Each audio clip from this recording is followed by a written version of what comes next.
Alhamdulillahi Rabbil Alamin. Alhamdulillahilladzi bini'matihi tatimmus salihat wa bi'afwihi tughfaruz dzunubu was sayyi'at wa bikaramihi tuqbalul 'ataya wal qurbat wa bilutfihi tustarul 'uyubu waz zallat. Alhamdulillahilladzi amata wa ahya wa mana'a wa a'ta wa arsyada wa hada wa adhaka wa abka. وقل الحمد لله الذي لم يتخذ ولدا ولم يكن له شريك في الملك ولم يكن له ولي من الذل وكبره تكبيرا. أما بعد, kaum muslimin jamaah salat Idul Adha yang dirahmati Allah. Allah Ta'ala berfirman dalam surat Ali Imran ayat 19, Inna ad-dina 'indallahil Islam. Sesungguhnya agama yang diridhoi di sisi Allah hanyalah Islam. Al-Imamul Baghawi rahimahullahu ta'ala menyebutkan dalam tafsirnya bahwa Qatadah Ibn Di'amah As-Sadusi rahimahullahu ta'ala menafsirkan ayat di atas dengan mengatakan, syahadatu an la ilaha illallah wal iqraru bima jaa min indillahi ta'ala wa huwa dinullahi alladhi syara'a li nafsihi wa ba'atha bihi rusulahu wa dalla alaihi wa awliya'uhu wa la yaqbalu ghairahu wa la yajzi illa bihi. Qatadah mengatakan Islam adalah persaksian bahawa tidak ada sesembahan yang benar kecuali Allah, kemudian mengikrarkan apa-apa yang datang dari sisi Allah. Ia adalah agama Allah yang Allah syariatkan. Dengannya Allah mengutus para rasul, menujunya para wali-wali Allah membimbing manusia, dan Allah tidak menerima selain Islam. Kaum muslimin jamaah salat Idul Adha yang dirahmati Allah, jika kita membuka Al-Quran lalu membacanya dari awal sampai akhir, yaitu dari surat Al-Fatihah sampai surat An-Nas, kita akan mendapati pembuka dan penutupnya semakna. Perhatikan pembukanya. Allah menyebutkan dalam surat Al-Fatihah, Allah dalam firman-Nya Alhamdulillahirabbil alamin, kemudian Rabb, kemudian Ar-Rahman, kemudian Ar-Rahim, Ar-Rahmanir Rahim, kemudian Al-Malik, Maliki Yaumiddin. Allah adalah Rabb kita. Rabb adalah pencipta, pemberi rezeki, yang menghidupkan, yang mematikan dan yang mengatur. Ar-Rahman yang maha pengasih, Ar-Rahim yang maha penyayang, Al-Malik yang menguasai semesta alam. Lalu di bagian penutup, yaitu dalam surah An-Nas, Allah sebutkan pula nama-nama tersebut. Rabb, Qul a'udzu birabbin nas, Malikin nas, Ilahin nas. Rabb, Ilah dan Al-Malik sama seperti pembukanya. Bagi yang memperhatikan dan merenungkannya pasti akan menyimpulkan bahwa pelajaran yang ingin ditekankan oleh Al-Quran sehingga menjadi pembuka dan penutupnya adalah kandungan makna Allah, Ilah, Rabb dan Al-Malik. Kemudian ketika kita membuka Al-Quran dari awal, maka kita akan mendapati perintah dan larangan pertama dalam Al-Quran adalah sebagai berikut.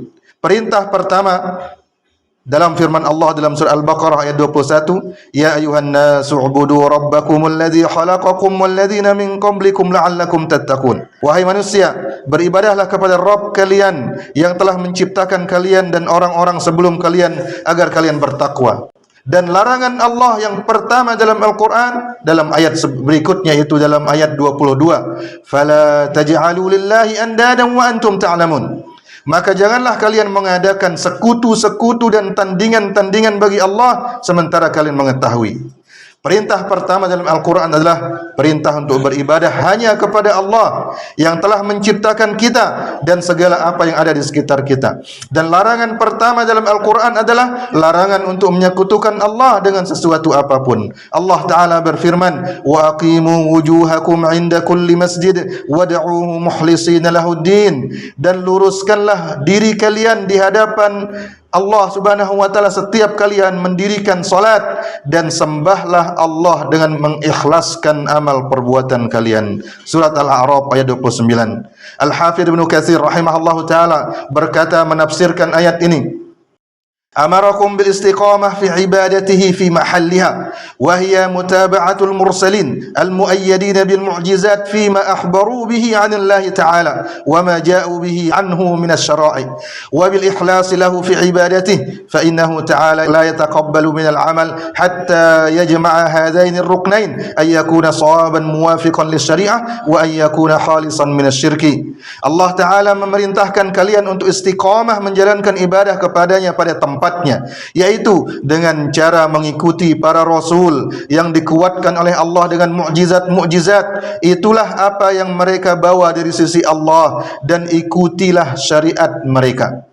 Dan istiqomahlah dengan cara ikhlas kepada Allah dalam beribadah kepadanya, karena Allah tidak menerima sebuah amal sampai terpenuhi padanya dua rukun. Rukun pertama, benar sesuai dengan syariat, dan rukun kedua, ikhlas, yaitu bersih dari kesyirikan.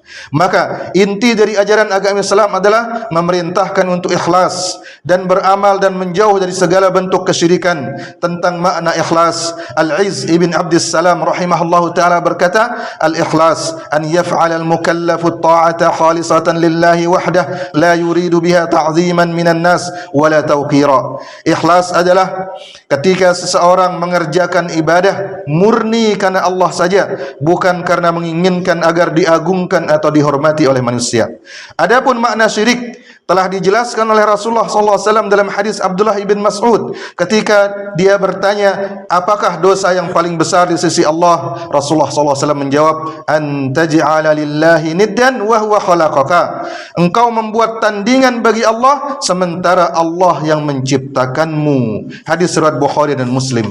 Maka barang siapa yang meminta kesehatan dari selain Allah misalnya, maka dia telah menjadikan selain Allah sebagai tandingan. Allah Ta'ala berfirman tentang ucapan Nabi Ibrahim dalam surah Asy-Syu'ara ayat 80, wa idza maridtu fahuwa yashfin. Apabila aku sakit, Allah lah yang menyembuhkan aku. Adapun obat dan dokter hanyalah sebab. Wajib kita meyakini bahwa kesembuhan hanya datang dari Allah.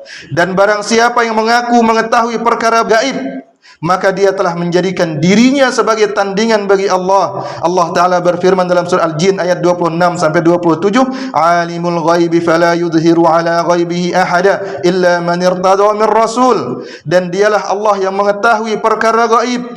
Dia tidak memperlihatkan kepada seorang pun tentang gaib tersebut kecuali kepada rasul yang diridhoinya.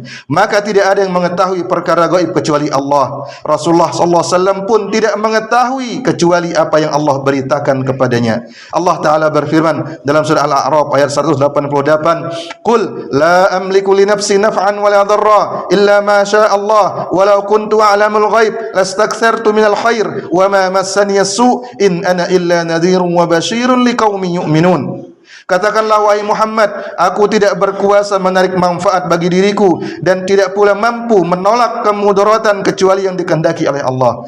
Di perang Uhud, beliau terkena panah musuh sampai gigi beliau patah dan kening beliau bocor sallallahu alaihi wasallam. Dan sekiranya aku mengetahui yang gaib, kata Rasulullah SAW dalam ayat ini, tentulah aku membuat kebaikan yang sebanyak-banyaknya dan aku tidak ditimpa kemudaratan. Ketika kalung Aisyah hilang, Rasulullah SAW mencarinya sementara kalung tersebut berada di bawah unta beliau tanpa beliau ketahui.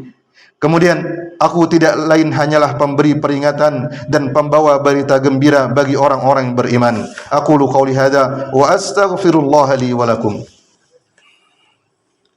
Alhamdulillah wassalatu wassalamu ala Rasulillah wa ala alihi wa sahbihi wa man walah, wa ashhadu an la ilaha illallah wahdahu la syarika lah, wa ashhadu anna Muhammadan abduhu wa rasuluh. Amma ba'd. Ayyuhal mu'minun, contoh-contoh perkara syirik yang disebutkan dalam hadis-hadis Nabi sallallahu alaihi wasallam adalah sebagai berikut.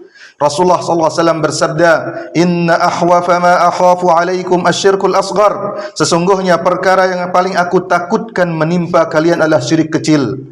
Para sahabat bertanya, apa itu syirik kecil wahai Rasulullah? Rasulullah SAW menjawab, ar-riya.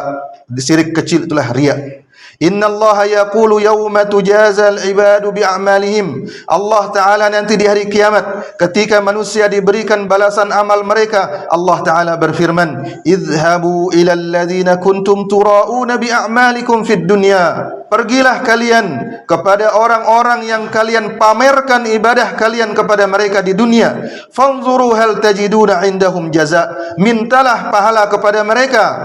Hadis riwayat Imam Ahmad. Kemudian Rasulullah SAW bersabda, innar ruqa wat tamaima wat tiwala syirkun.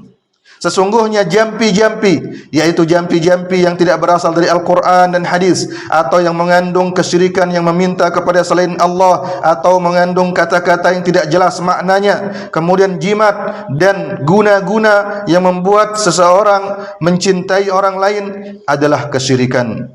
Hadis riwayat Imam Ahmad, Imam Abu Dawud dan Ibnu Majah. Kemudian Rasulullah SAW bersabda, at-tiyaratu syirkun salasa wa ma minna illa walakinna Allah yudhibuhu bitawakkul. Tiarah adalah syirik. Tiarah adalah syirik, beliau menyebutkannya 3 kali, yaitu merasa sial dengan sesuatu yang dilihatnya, atau dengan tanggal, atau dengan hari, atau dengan bulan. Sementara tidak ada istilah sial dalam agama Islam. Beliau menyebutkannya 3 kali. Kemudian Rasulullah SAW mengatakan, setiap kita ada terlintas di benaknya bahwa dia akan mengalami kesialan. Namun Allah menghilangkan rasa tersebut dengan seseorang tawakal, menyerahkan urusannya kepada Allah. Hadis riwayat Imam Ahmad, Imam Abu Dawud, Imam Tirmidzi dan Imam Ibnu Majah.